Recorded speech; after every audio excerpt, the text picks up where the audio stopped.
loaded the grain into a line of waiting trucks. "This is not the train station," Petrov said. "How observant of you," Pasha said, opening his door and stepping out. "Dedushka asked me to bring you. He wants to wish you goodbye."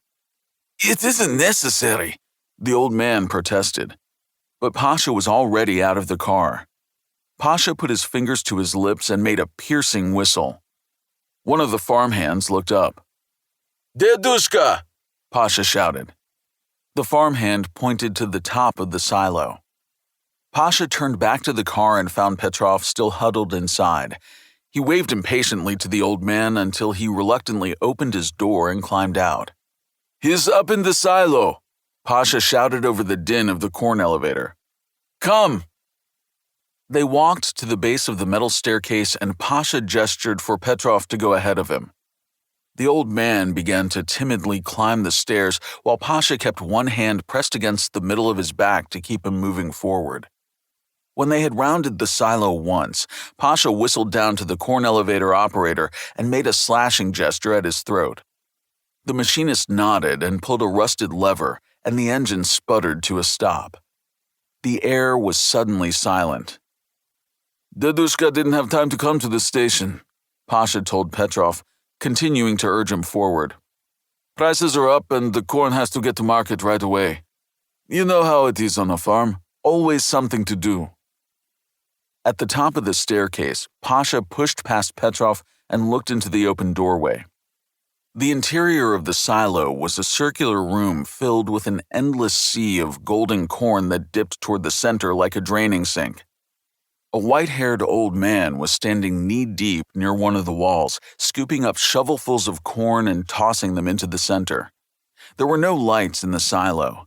It was illuminated only by the daylight pouring through the doorways on opposite sides.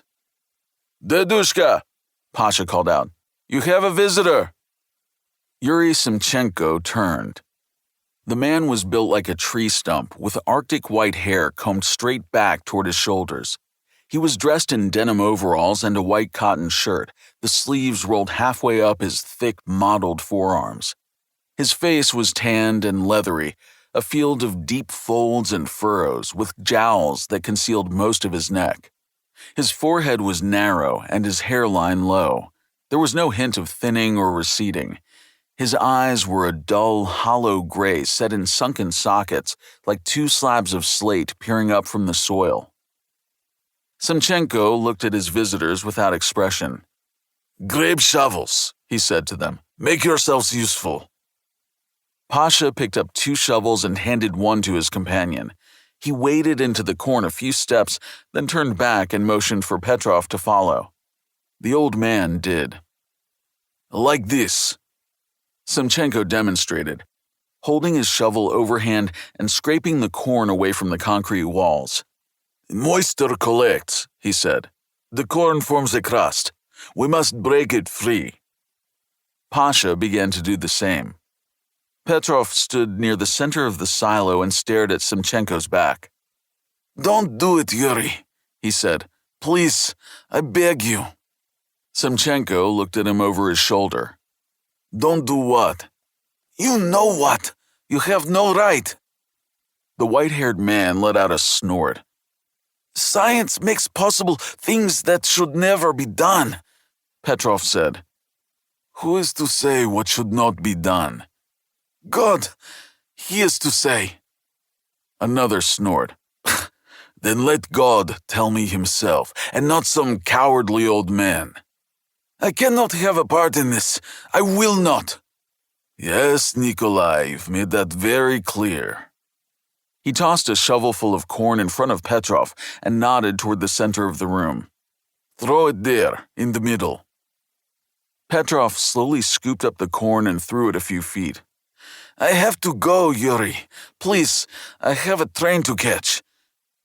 "Pasha must help me first," Simchenko said. "The sooner he finishes, the sooner he can take you to the station." He tossed another shovelful at Petrov's knees. So did Pasha. Petrov began to eagerly dig into the growing pile of corn and pitch it toward the center of the silo, working as hard and as fast as his aging back would allow.